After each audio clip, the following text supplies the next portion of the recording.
What's up? Welcome back to another video here on Free Wolf Photos. Today, we're going to be working inside of DxO Photolab 9. Now, this is a tool that is probably a really good alternative to Adobe Lightroom. And so if you're looking for one of those, then this may be something for you to pay attention to and be interested in. DxO is having a summer sale. By using coupon code FWP SUMMER 2026, you'll be able to save a little bit of money if you're a first-time customer when purchasing DxO software. I gotta be fair, that code only works for new customers or first-time purchasers. Everyone else, if you're upgrading, that code will not work from you.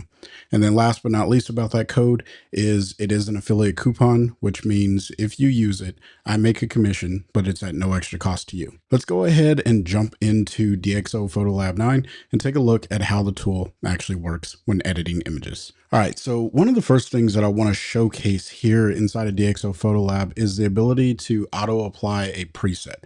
Now, I know a ton of photo editors allow you to do this. However, DxO does it in a unique way. So if I come up here to my DxO Photolab and then click settings, not check for updates, I get this little window here. And I'm not going to go over everything in the window because it's not important for the piece that I want to showcase right now, which is the auto apply presets. You get to choose what preset gets applied based off of the type of image that DxO is looking at. And so what I've set up is for all of my raw images, I want it to use the natural style. This is a built-in DxO Photolab preset. Everyone has access to this. And then for all of my RGB, or that'll be like JPEGs, TIFFs, PNGs, things of that sort, I'm telling DxO, don't do anything with it. Just apply optical corrections, which is one of the other benefits we'll talk about later. But one of the cool things here is these auto presets, because if you shoot in rapid succession, as I did here, as you can see, I have 2,576 images in this folder just because I was using my A9 II on high burst mode. And so if you are into wildlife photography and you're just snapping away, or sports photography, DxO Photolab is going to be a great resource for just getting your images edited a little bit faster when you put the SD card into the computer and you save those images over to your hard drive. So the next thing about DxO Photolab that I find really cool is the DxO Photo modules. Now, if you look here, you'll see I have these green icons next to all of my thumbnails. And that's telling me that there's a lens and camera module that I have not downloaded to my computer yet. And so it's given me the opportunity to do that. And so if I click this little green arrow icon here, and I could have clicked it on any of the images, doesn't matter. It gives me this pop-up box. And you can see here that DxO has a combination of the Sony A9 II plus the Sigma 70 to 200. And so most softwares, if you will, they will allow you to choose a lens correction profile, but nothing that's actually catered towards the sensor that captured the image. And I think that that's one of the reasons why I get excited about using these DxO lens modules. And so I'm going to go ahead and click download here. And it doesn't take long to download because it's already done. And now I can hit close. And you'll see that all of those little green icons start to go away, but it has optically corrected my image. So that way the lens and the sensor issues that may have existed, I don't have to worry about that anymore. So really, really cool there. So let's go ahead and take a look at the editing workflow inside of Photolab 9. And so here over on the right column, this is where you're going to find all of your tools for editing your photos. At the top, you have a few different subjects here. And as we go through each of these categories is what I should actually call them, I'll explain as we go through them. But right now, we're going to start on the light category. Now, there is an exposure slider. Usually you don't need this. And so I leave mine turned off most of the time and only turn it on when I really need it. In this particular image, I have plenty of information in the photo, and so I'm not going to worry about turning on that particular exposure. Then you have smart lighting. Now, smart lighting is exactly that. I think it's pretty smart. I don't know if it's using AI or not because I'm not that invested into understanding this particular tool. But if I turn it on, it just adds light in places where it belongs. And so I greatly appreciate it. And I'll usually leave that turned on as is. The next place is going to be the selective tone. Now, this is your typical shadows, highlights, blacks, whites, all that stuff. And so you can tweak this to your heart's content. On this particular image, I may pull down the highlights just a little bit to recover some of that information that's on her face there. But I want to pay attention to my histogram because I don't want to lose all of the information in the photo, but I'd also recommend that you pay attention to the histogram, but also pay attention to the way that the image looks. So sometimes the histogram can tell you something, one thing, and the photo will tell you something different. But I do feel like I'm losing a lot of information there. So I'm going to go ahead and bring my highlights back up just a bit until I see that histogram start to creep back over to the right. And I think that that's going to be safe right there. That's where I would probably leave that. And then I don't know if I need to open shadows, so I'll just pull those shadows down because I like to have more contrasty images. That's a personal style, and that's just how I like to work. Now, the next step is DxO Clearview.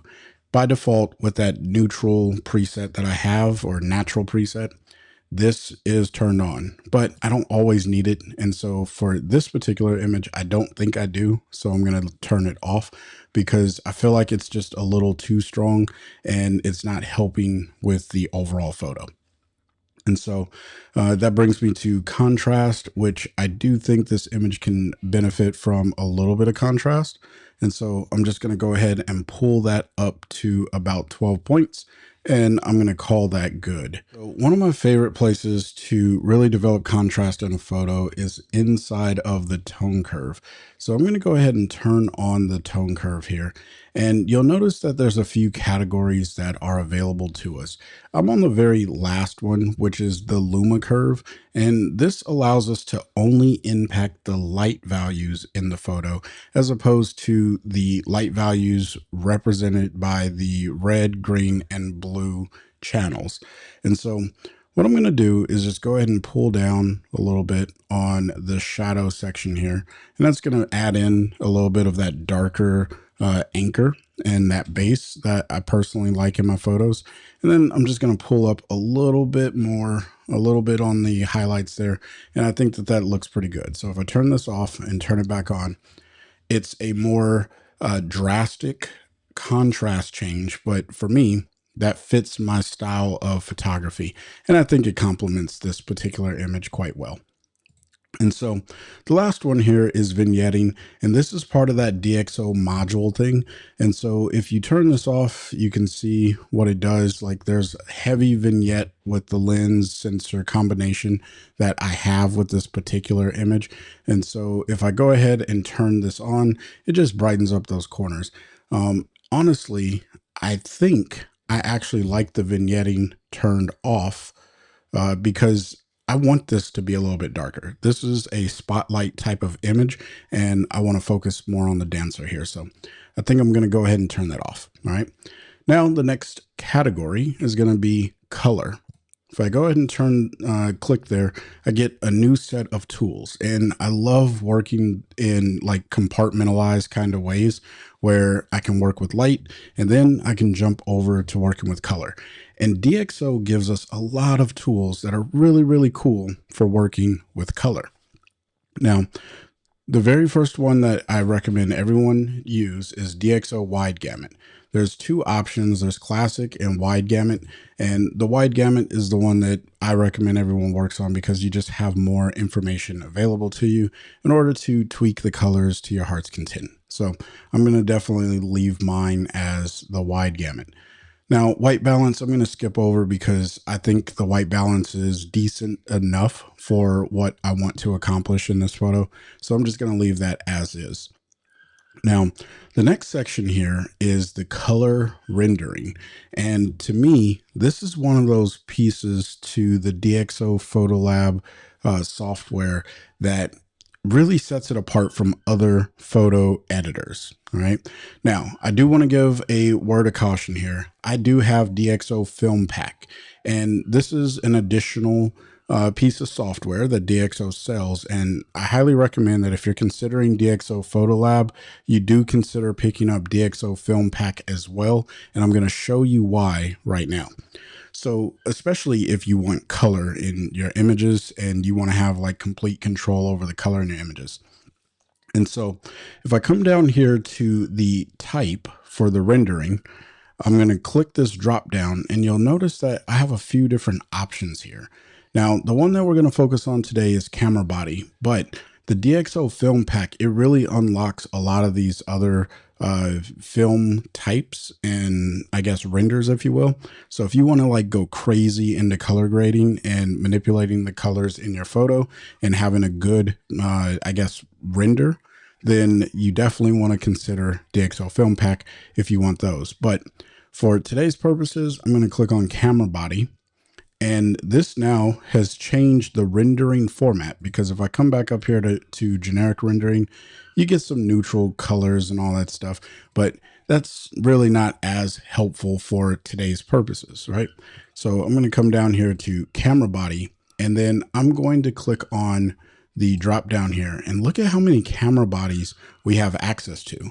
Now remember, DxO, they have a camera profile essentially for every camera on the market, to include right now the Sony A9 II. All right. Now, at the time of this recording, I do not see the Sony A7 IV in here, but I imagine that's going to be included right in here next to all of these other Sony cameras. But just think about it. If you shoot a particular camera body, but you like the look of a different camera body. For years, I used to love my Nikon looks, and I used to have a Nikon D610. Let me find that one on here. Sorry, my eyes do not keep up. Here it is. And so here's the Nikon D610. Now, for this particular image, I'm not a huge fan of it, but I could literally just go through here and find any camera body that I think the rendering will look better, or a camera body that I appreciate. So again, you get this by having Filmpack installed on your computer. And so you definitely want to purchase Filmpack if this is something that piques your interest. However, I'm going to go with the Sony A9 II, or I'm sorry, A1 II, even though I shot this on the Sony A9 II. Why?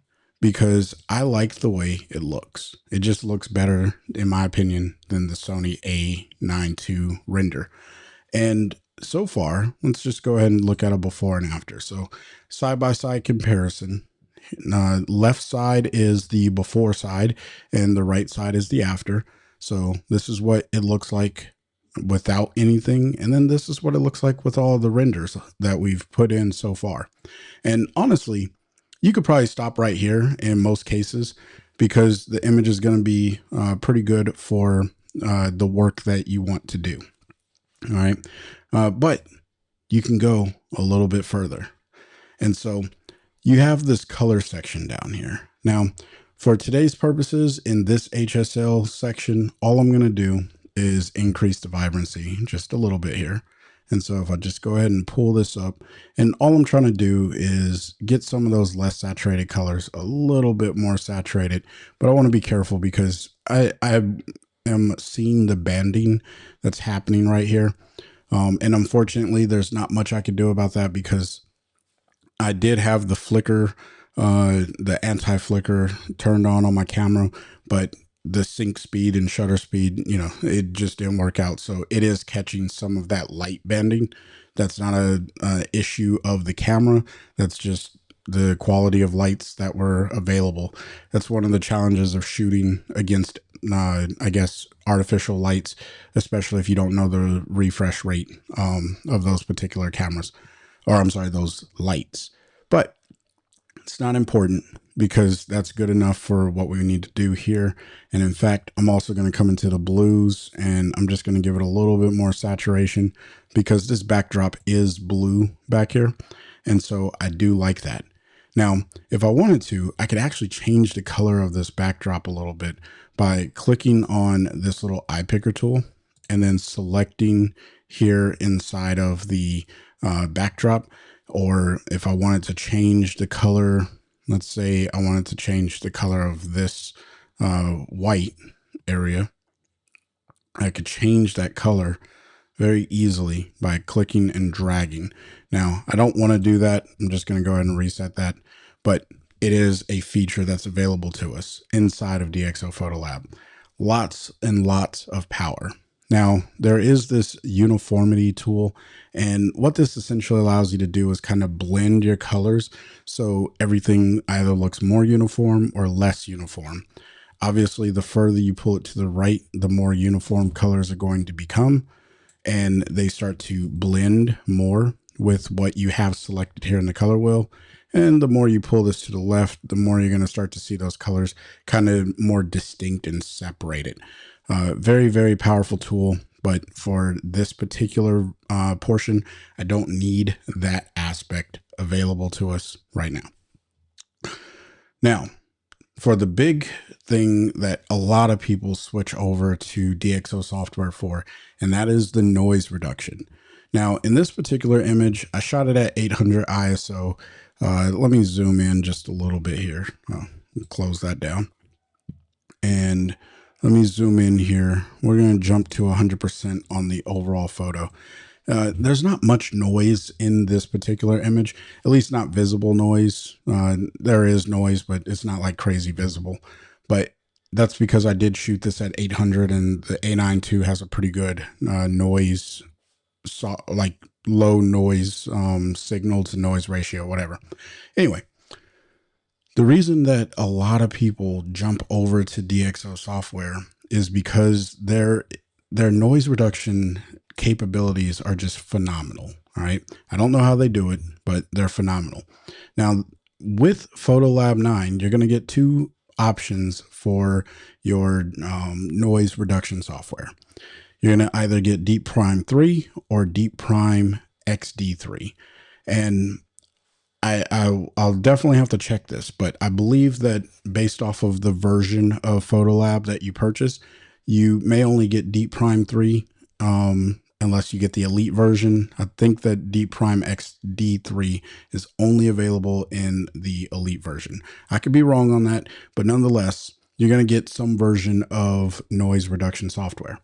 And so for this image, I'm just going to use the Deep Prime 3. This is a really, really powerful algorithm that cleans up noise. Now, let me go back to standard here, and I'm going to go ahead and click the loop view, because unlike other programs, when you activate noise reduction software inside of the DxO program, you're not going to see that over your working photo. Instead, what you have to do is turn on this loop view and then just hover over an area where you would like to see how well the noise is getting cleaned up. And so here we have some noise, and let me just zoom into 400%. And you can see the noise a little bit better there, I imagine now. And so if I turn on the Deep Prime 3, that noise, it just goes away.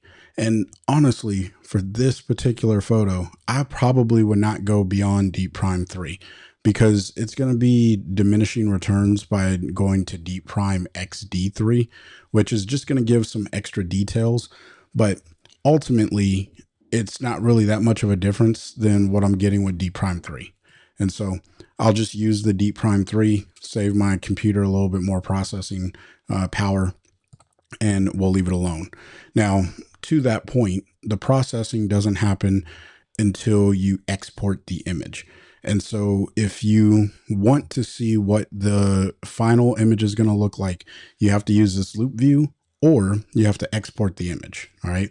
But my recommendation, use the loop view. It's going to save resources on your computer, so you don't have to go like crazy deep into that. Now, the other options here are relatively standard to, I guess, lens and noise and details and stuff like that, because we are in the detail section. That I forgot to mention that we're in the detail section. And so this is where you can get rid of chromatic aberration if you have it, and the sharpness optimization. Now, I don't play around with these as much, but you can go to town with how sharp things get. I personally don't dive deep into all of that. And so I just leave these set on to their defaults and I forget about them. All right. Now, there's more options in this area, but we're not going to worry about them for today's photo. Now, let me go ahead and zoom this back out. We'll go 75%. I think that'll be just fine for, actually, no. Let's go. We're going to go fit. And to fit this, you have to just click this little arrow here. All right. Now, the next piece, we're going to skip over the geometry section and the effects section. Those are very powerful tools as well, but we're not going to worry about those for today's photo. And we're just going to jump into the local adjustments. Now, in DxO Photolab 9, they added in some AI masking tools that were not available in previous versions of the software. And so that's what we're going to take a look at today. But you do have a lot of control over making local adjustments, right? But today we're only going to focus on the AI masks, and maybe I'll make some videos that kind of dive into some of these other options. So I'm going to go ahead and turn on the local adjustments by clicking the little option there. And then the first one is, or the first, I guess, icon here, this little person with the arrow to the left of it, that is the AI mask option. And so I'm going to go ahead and click that, and I have activated the AI masking. Now, you got to come down to the bottom of DxO to kind of get to the options. This is one of those areas where I wish the options may have been placed near the top, or maybe even over here on the right side. But that's a minor inconvenience, not a big deal. All right. Now, over here at the bottom, we have these 5 little option indicators down here. If I click this little drop down arrow next to the little person icon, you can see we have a few different options. Now, I'm going to select background because I actually want to select the background. And so when I click that, you can see it showed the mask. There it is. And it does a really good job at selecting the background. It knows who the subject is, and it has selected the background. And so I'm really, really happy with what we got selected here. And so now what I want to do is I want to darken the background because, again, this is one of those spotlight photos and we already have some of that vignetting going on. And so I'm just pulling down on the exposure here until I see that the dancer here is actually really popping off of this backdrop. Maybe too dark because I still want a rich blue in the back. And so maybe something like this will work out for today's purposes. Then what we're going to do, because the backdrop has now been darkened, I want to create a new mask. And so I'm going to come up here to the masking section. I'm going to click this plus icon, and this is going to give me a second mask up here. Now, for organization purposes, if I double click on this mask, I can actually call this background. Whatever. You know that I'm saying background there, right? And then I can come over here to mask number 2, and I want to actually call this backdrop. And the reason is because I want to work on just the backdrop of this area here. Okay. And that's this curtain that's in the back here. And so in order for me to do that, I can come down here and I can grab this selection tool, add a selection, and then I can just kind of hover over this area. This is like a normal selection tool where you just get to pick your area and then you can select it. So I'm going to click there, and now I have just that curtain selected, and I can come over here and just hit close to get rid of this overlay because the overlay can be a little distracting. All right.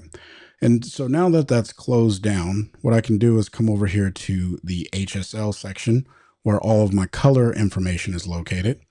And I can come to the blues and I can just add in a little bit more saturation.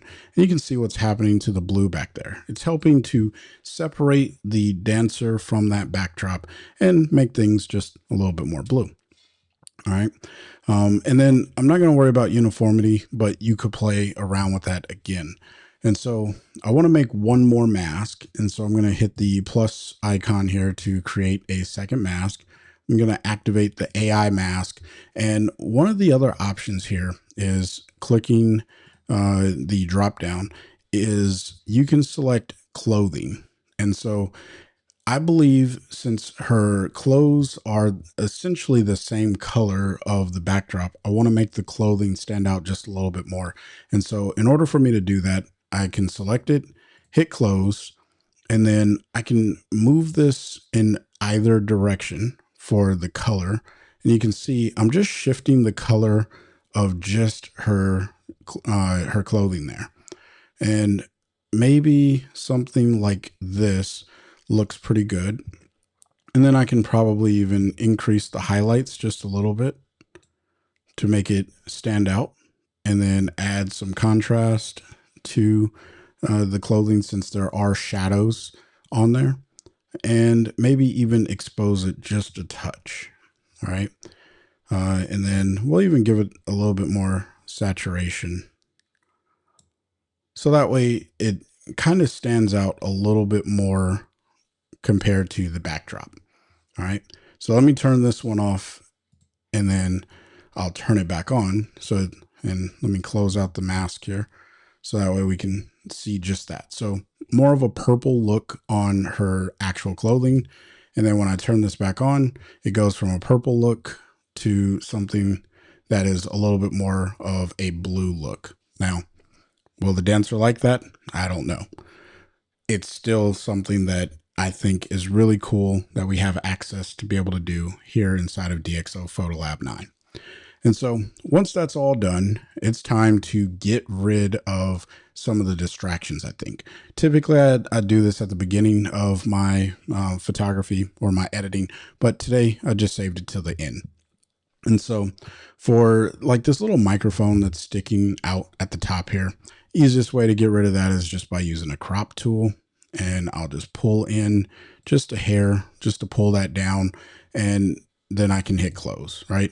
And so now I've cropped everything and that is gone, but you can see there's some issues, and this was not on my lens. These are actually on the curtain in the backdrop here, these little issues, these blemishes.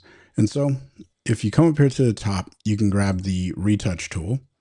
And this tool just allows you to paint over things that need to go away. And you can see it just samples from a different area. And hopefully the area that it samples from is a cleaner area than the one that you are trying to paint away. And it does a pretty good job at selecting areas that are appropriate to replace the thing that you're trying to replace. And so I won't bore everyone with watching me clean up this backdrop, but you can absolutely clean up the backdrop. All right. And then I'll hit close. Or actually, before I do hit close, I will note that it's not intended for this particular tool to remove big distractions like what you see down here at the bottom. And so you're probably wondering, well, Chris, what could you do to get rid of those types of distractions inside of Photolab? Well, you can come over here and grab this control line. And this is essentially like a linear gradient. You can click and drag. And why did it? Yeah, okay, it made it. Just took a little while to show up on my screen. And then you can just pull down on the exposure, darkening that area. Should get darker. There we go. Again, it just took a little while for it to come up, and that's way too much. So let's just pull that back a little bit, and we'll give that some time to render. maybe even further back.